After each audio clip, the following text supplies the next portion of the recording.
السلام عليكم، مرحبا بكم معايا فيديو جديد على قناتكم. نتمنى ان شاء الله تشتركوا في القناه مع تفعيل الجرس ويعجبكم الفيديو ديروا لي لايك.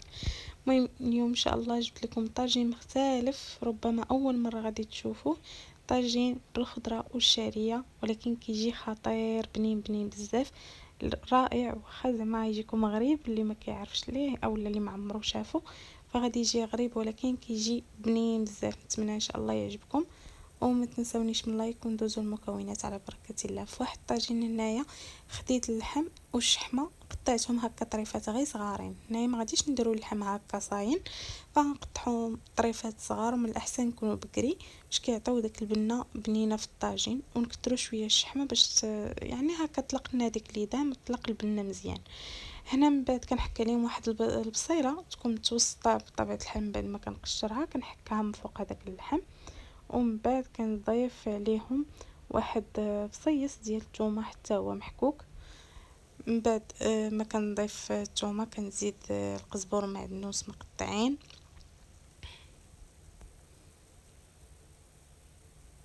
وبالنسبه للتوابل فغادي نزيد بعد الزيت هي الاولى زيت المائده، ولا بغيتو ديروا حتى شويه زيت العود ممكن تخلطوا بيناتهم، كيعطي مذاق رائع. المهم ما تكتروش على قبل الشحمه اللي كاينه راه كتطلق ليدام.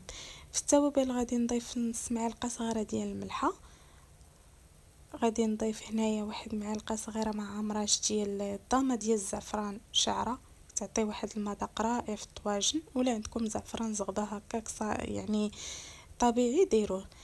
وغادي نضيف كذلك واحد نص معلقه صغيره ديال التحميره. فقط هادو هما التوابل اللي كاينين في الطاجين. الا كثرتوا العطريه ودرتو بزاف ديال الانواع ديال التوابل فكتطلق غير المروره وما كيجيش الطاجين بنين، فمن الاحسن ما تكثروش العطريه.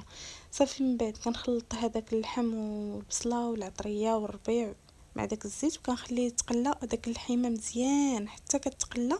على ما كنقطع هنايا بطاطا واللفت واحد الفيته والبطيطه على حسب الافراد الاسره ديالكم، يعني ديروا الكميه اللي بغيتو تعمروا الطاجين مزيان تعمروه. المهم راه هو كيشبع مع ديك الشعريه، كيجي كتير وكيشبع وكيجي بنين بزاف. هنايا من بعد كناخذ واحد المطيشه اللي كنقشرها من بالقشره ديالها، كنحيدها وكنحيد حتى اللب الا كانت هكا حامضه وديك الزريعه، وكنقطعها طريفات صغارين كنحطها هكا في الطويجين من الوسط حتى هي كتطلق داك البنه وكتطلق داك الماء.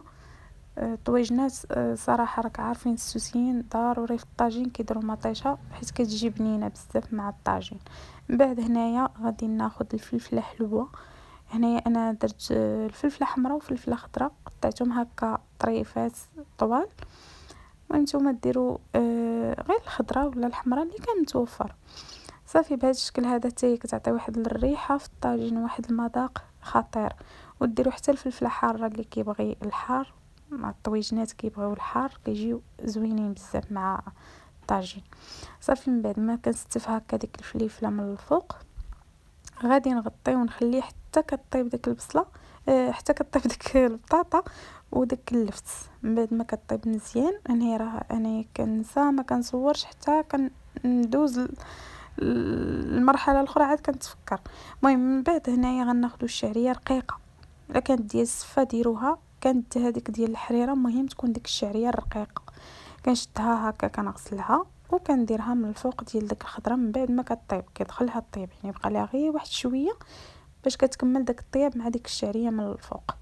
صافي وكندير القياس ديال الماء، كنبلل الطاجين وداك المريقه كنبقاو نهزوها ونكبوها فوق داك الخضره وداك الشعريه باش كتشرب داك المرقه وداك البنه وكطيب في نفس الوقت. كنغطيها ونخلي داك الشعريه حتى كطيب مزيان. من بعد ما كطيب راه غتشوفوا معايا الطاجين كيفاش كيجي في الاخر. وهذا هو الشكل ديالو. زينته هكا بديك الفلفله من الفوق وشويه القزبر وفلفله حاره الا كانت متوفره. وبصحه وراحه طويجين ديال البرد كيجي بنين وساهل ورائع ومختلف. وبصحه وراحه. السلام عليكم.